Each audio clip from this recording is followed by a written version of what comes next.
Om Namo Bhagavate Vasudevaya. Many of us have wondered, what is the Bhagavad Gita?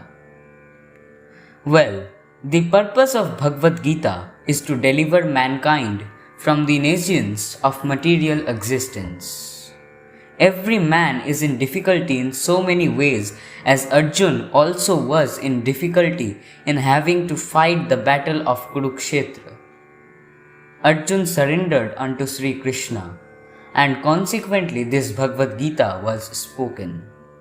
Not only Arjun, but every one of us is full of anxieties because of this material existence. Our very existence is in the atmosphere of non-existence. Actually, we are not meant to be threatened by non-existence.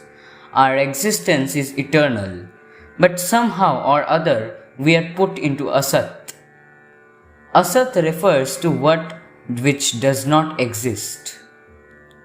Out of so many human beings who are suffering, there are a few who are actually inquiring about their position as to what they are, why they are put into this awkward position, and so on.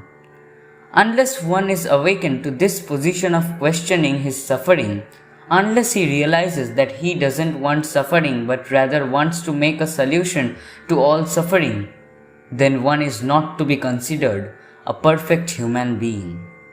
Humanity begins when this sort of enquiry is awakened in one's mind. In the Brahma Sutra, this inquiry is called Brahma Jigyasa. Athato Brahma Jigyasa. Every activity of the human being is to be considered a failure unless he inquires about the nature of the Absolute. Therefore, those who begin to question why they are suffering or where they came from and where they shall go after death are proper students for understanding Bhagavad Gita. The sincere student should also have a firm respect for the Supreme Personality of Godhead. Such a student was Arjun. Lord Krishna descends specifically to re-establish the real purpose of life when man forgets that purpose. Even then, out of many human beings who awaken, there may be one who actually enters the spirit of understanding his position, and for him, this Bhagavad Gita is spoken. Actually, we are all swallowed by the tigress of nations, but the Lord is very merciful upon living entities, especially human beings. To this end, he spoke the Bhagavad Gita, making his friend Arjun his student.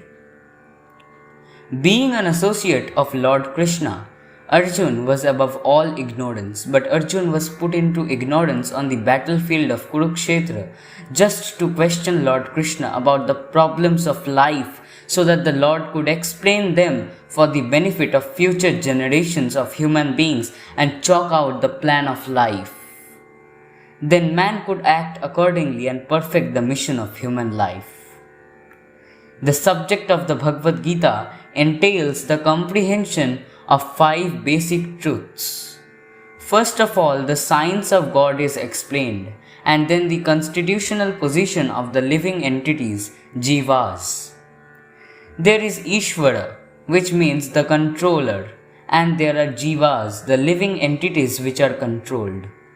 If a living entity says that he is not controlled but that he is free, then he is insane. The living being is controlled in every respect, at least in his conditioned life.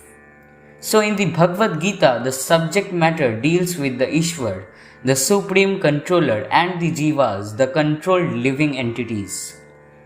Prakriti, material nature, and time, the duration of existence of the whole universe or the manifestation of material nature, and karma, activity are also discussed.